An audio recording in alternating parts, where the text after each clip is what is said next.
స్వామీజీ, నా మాట మీద నీకు నమ్మకం ఉంది కదా? ఉంది స్వామీజీ, మీ మాట మీద నమ్మకం ఉంది.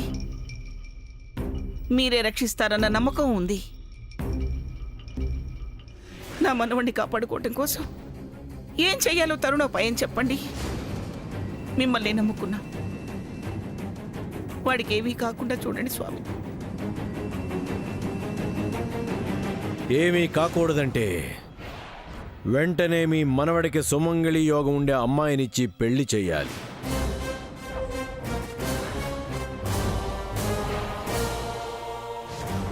అలా చేస్తే నా కొడుకు బతుకుతాడు స్వామీజీ. తరుణోపాయం చెప్పింది అపాయం జరగకుండా ఉండడానికి. స్వామీజీ, సూర్యకి పెళ్లి చేస్తే బతుకుతాడు అంటున్నారు కాబట్టి శ్యామ్నిచ్చి చేసేయొచ్చా?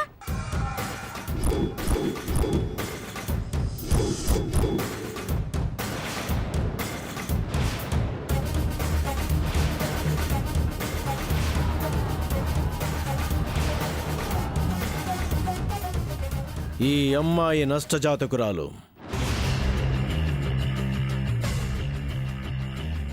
సుమంగళి యోగం ఈ అమ్మాయికి లేదు. ఈ అమ్మాయిని పెళ్లి చేసుకుంటే సూర్య బ్రతకడు.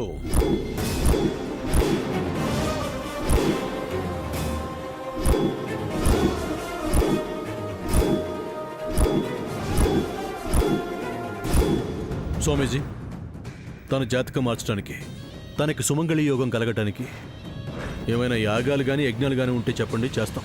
మీకు చేసే స్తోమత ఉన్నా ఆ ఫలం సిద్ధించే భాగ్యం సమంతాకి లేదు. బ్రహ్మ రాసిన రాతను మనం మార్చలేం. ఆ రాత ప్రకారమే జరుగుతుంది. అది కాదు స్వామి. కుదరదని చెప్తున్నాను కదా. కుదరదని చెప్తున్నారు కదరా, నువ్వు ఇంకేం మాట్లాడుకో. స్వామీజీ, సామాన్యుతో నా కొడుక్కి నిశ్చితార్థం కూడా అయిపోయింది. తనకి సుమంగళి యోగం ఉందేమో చూసి చెప్పండి. అదృష్టవంతురాలు. తాను ఎక్కడ ఉంటే అక్కడ సిరి సంపదలు తాండవిస్తూ ఉంటాయి. జాతకం చాలా బాగుంది.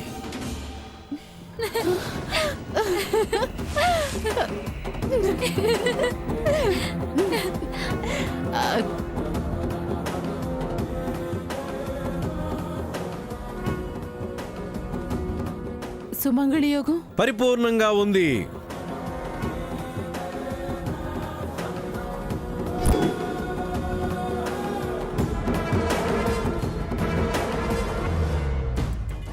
స్వామీజీ, అయితే నా కొడుక్కి సామాన్యతో పెళ్లి జరిపించేయచ్చు కదా?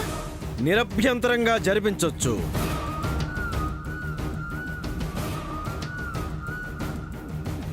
దీనిని పెళ్లి చేసుకుంటే నీ బిడ్డ దీర్ఘాయుష్మానుడవుతాడు.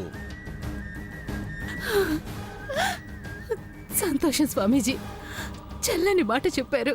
నా మాట చెల్లాలి అంటే మీరు పెట్టిన ముహూర్తానికే ఆ పెళ్లి జరిపించేయాలి.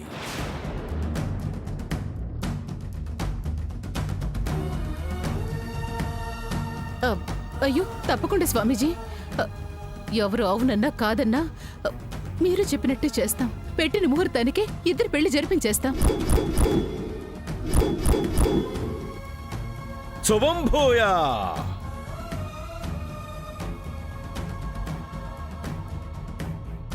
ఇదంతా మీ దయ్య స్వామి. మీరొచ్చారు కనుకనే మాకు ఈ విషయాలు తెలిసాయి. నా మనవణ్ణి కాపాడుకోగలిగాను. అంతా ఆ శివయ్య లీలలు. సావిత్రమ్మ, నేను దూతను మాత్రమే. ఆయన చెప్పమన్నది చెప్పడమే నా విధి. ఇదంతా నువ్వు నీ భర్త చేసిన దానాన పుణ్యఫలమే. నీ మంచితనమే నీ మనవడు ప్రాణాలు కాపాడాయి. ఇందులో నేనేమీ చేసింది లేదు. మీరు మాత్రం ఏ కారణం చేతనైనాను వీళ్ల పెళ్లిని అశ్రద్ధ చేయవద్దు. అలా చేశారో మీ మనవడు మీకు ఉండడు.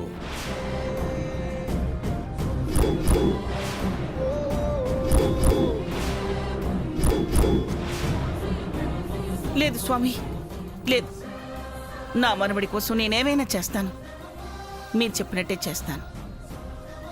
వాళ్ళిద్దరికీ పెళ్లి చేయాలని మేము అనుకుంటున్నాం. ఇప్పుడు మీరు చెప్పారు కాబట్టి ఇక ఆగం. శుభం భూయా. హర హర మహాదేవ శంభో శంకర. ఇక నేను వచ్చిన దైవ కార్యం అయ్యింది. వెళ్ళొస్తానమ్మా. గ్రాండ్మా, స్వామీజీని బయట వరకు పంపించేస్తాను. అలాగే. పదండి. శుభం భూయా, శుభం భూయా. హర హర మహాదేవ శంభో శంకర. విన్నావుగా, సుమంగళి యోగం ఉన్నది సామాన్యకి. ఇక పిచ్చి పిచ్చి వేషాలు వేయకుండా నా కొడుకు జోలికి పోకుండా నీ గదిలో నువ్వుండు.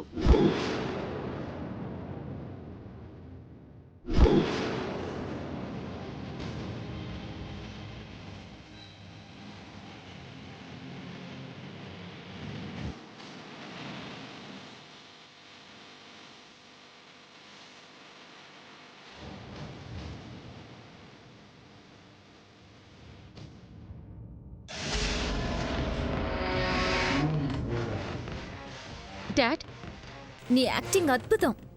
అందర్నీ నీ మాటలతో బుట్టలో పడేశావు. చివరికి సమంత సూర్యను కూడా నమ్మించేశావు డాడీ. నమ్మించకపోతే నా బేబీని పెళ్లి కూతుర్లా చూడలేను కదా. 4 రోజుల్లో సూర్య చెప్పడం కాదు, ఏమీ చెప్పకుండా చేసేశాను కదమ్మా. Yes dad, you're great. అంతా నీ కోరిక నెరవేర్చడం కోసమే తల్లి. ఇక నష్టజాతకురాలు కూడా ఏమీ చేయలేదు. చేస్తుంది డాడ్. గదిలో కూర్చొని ఏడుస్తుంది. అవును బేబీ, ఏడుస్తూ కూర్చోవలసిందే. We want that. ఎస్.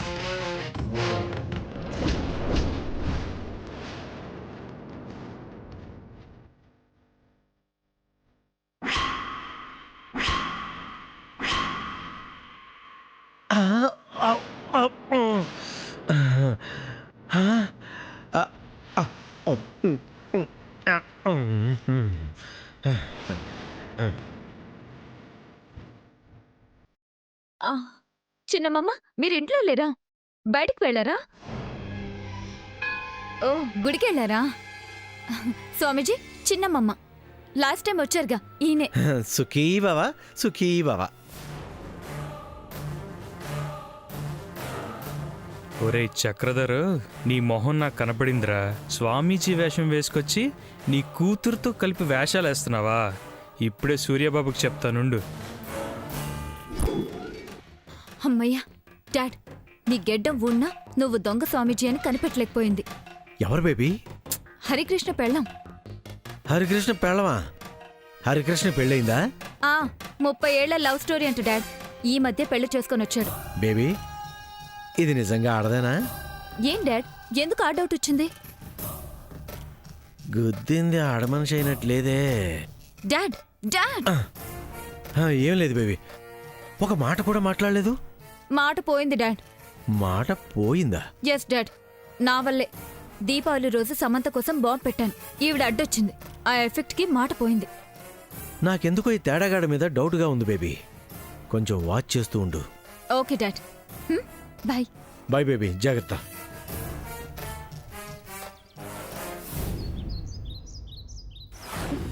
లేదు బావా, నువ్వు నన్ను ఎంత కన్విన్స్ చేయాలని చూసినా స్వామీజీ చెప్పింది నిజం బావా. నేను నష్టజాతకురాలిని. నేను నీకు భార్యగా ఉండకూడదు. ఎవరెన్ని చెప్పినా నాకు భార్యవి నువ్వే శామ్. ఫూలిష్గా మాట్లాడకు బావా. ఆ స్వామీజీ చెప్పినవి జరిగిన తర్వాత కూడా ఆయన మాటలు మనం నెగ్లెక్ట్ చేయకూడదు. ఆయన చెప్పినట్టే చేయాలి. అలా చేయడానికైతే నేను బతికుండి వేస్ట్ శామ్. బావా, ఎందుకు ఇలా మాట్లాడతావు?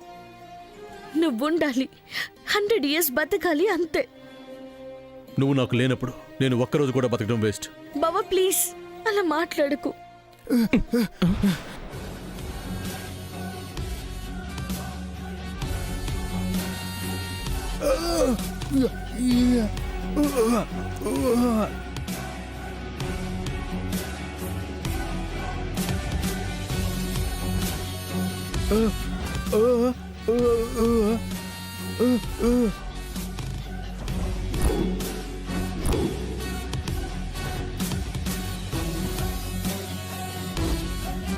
ఏంటి చింతదయ్య, రంగడు ఏం చెప్పాలనుకుంటున్నాడు?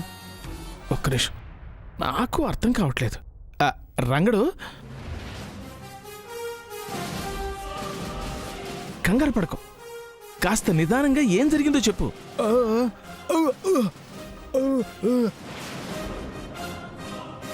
స్వామీజీయా?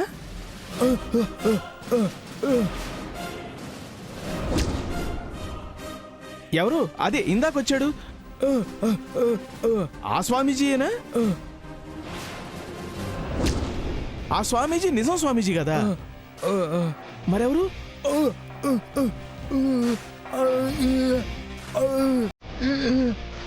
చక్రధరా?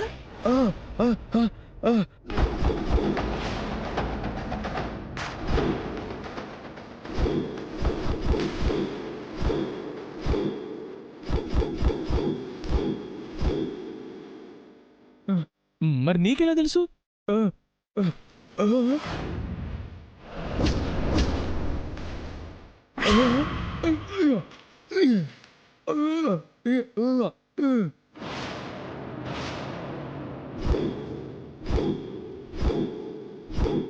నువ్వు అనుకోకుండా అతన్ని గుద్దితే అతని గడ్డం ఊడిపోయి మొహం కనిపించింది, అవునా?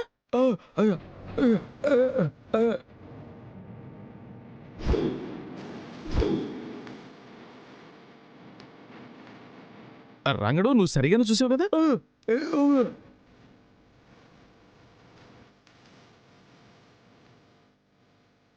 వాడే అయి ఉంటాడు చింతాతయ్య. చూసావా సార్, ఇదంతా డ్రామా. వాడి కూతురు నేను చేసుకోవడం కోసం నిన్ను నష్టజాతకురాలని చేశాడు, నాకు ప్రాణగణను సృష్టించాడు, ఆ సామానికి సుమంగళ యోగం ప్రసాదించాడు. పుట్ట దగ్గర పాము వ్యవహారం కూడా వాడి పని అయి ఉంటుంది.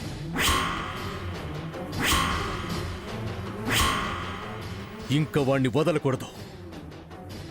సూర్య, తొందరగా వాడి బండారం బయట పెట్టాలి, లేకపోతే అందరూ కలిసి సామాన్యతో నీ పెళ్లి జరిపించేస్తారు. విషయం తెలిసింది కదా చింతాతయ్య, ఇక వాడి కళ్ళు తెరిపిస్తాను. పదసా, వాడెంతో దూరం వెళ్ళుండడు. వాడిని పట్టుకొని ఈడ్చుకొచ్చి నానమ్మ కాళ్ళ ముందు పడేద్దాం. పద బావా, ఈ రోజుతో వాడి చాప్టర్ క్లోజ్ అయిపోవాలి. థ్యాంక్స్ రంగడు. పదసా.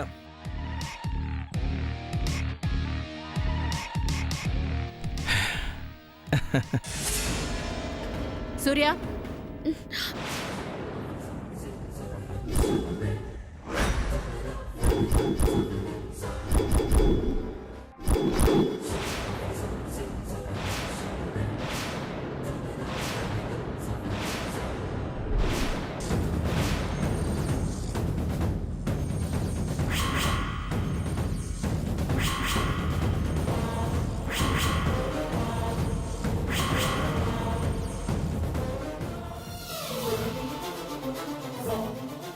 ఎక్కడికి వెళ్తున్నావు?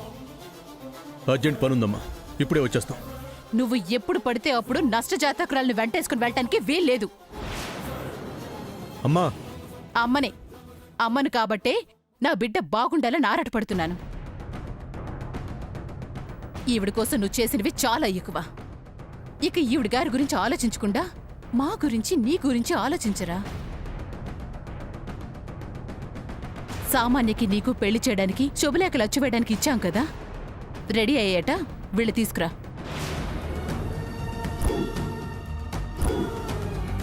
ఏం మాట్లాడుతున్నావమ్మా? రెడీ అవటం ఏంటి? ఆపమని చెప్పాను కదా.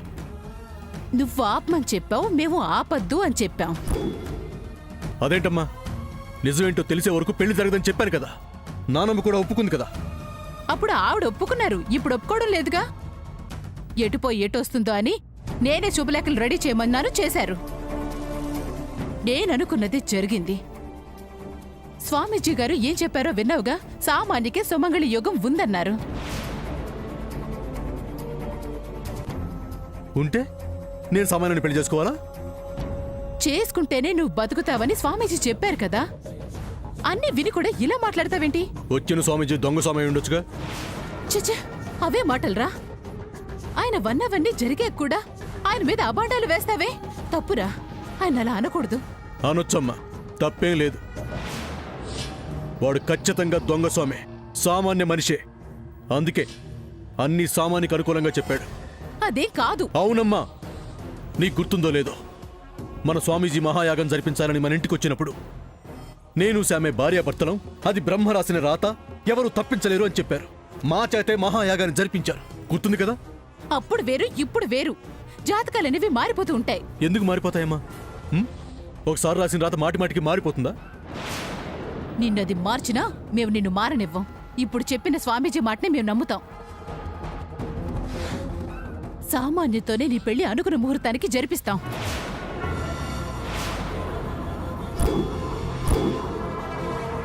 మొండిగా మాట్లాడకమ్మా. నేను నిజాన్ని నిరూపించే వరకు నువ్వు ఆశపడుతున్న పెళ్లిని చేసుకోను. చేసుకోవు. ఎప్పుడు చేసుకుంటావు? ఎప్పుడు నిజాన్ని నిరూపిస్తావు? ఒక తేదీ రోజు చెప్పవా? నిజాన్ని నిరూపించే వరకు చేసుకోను అంటే ఎన్ని రోజులు ఆగాలరా? ఎన్ని నెలలు ఆగాలి? ఎన్ని సంవత్సరాలు ఆగాలి? అప్పటి వరకు నువ్వుంటావా? పెట్టిన ముహూర్తానికి నీ పెళ్ళైతేనే నువ్వు మాకు దక్కుతావు. అమ్మా, మళ్ళీ చెప్తున్నాను, ఆ దొంగ స్వామి మాటల్ని నమ్మకు. మమ్మల్ని వెళ్ళనివ్వు.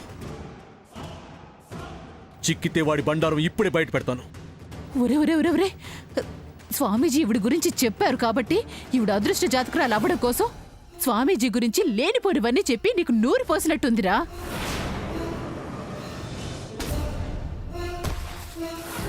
ఇవిడి గారి మాయమట్టల్ని నమ్మకరా. స్వామీజీ శక్తివంతులు, యోగులు. ఆయనంటే అమ్మో అమ్మో అమ్మో, ముందు లెంపలు వేసుకో, చెంపలు వేసుకోరా. నేనేం వేసుకోనక్కర్లేదు. దొరికితే వాడి చెంపని వాయించి తీసుకొస్తానుండు. ఆగు. ఏంటమ్మా? ఏంటేంటి?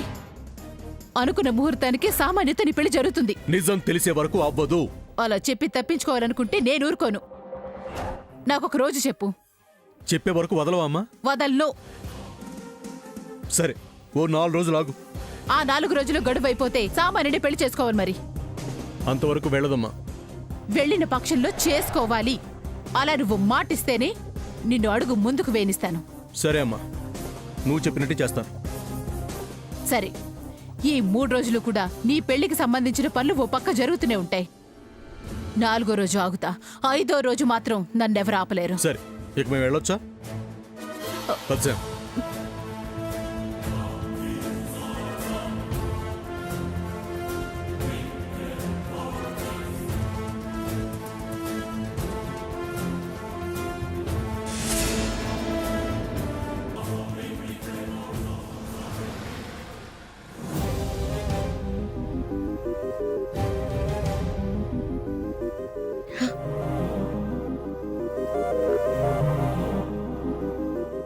బావా, చక్రధర్ ఎస్కేప్ అయ్యాడు.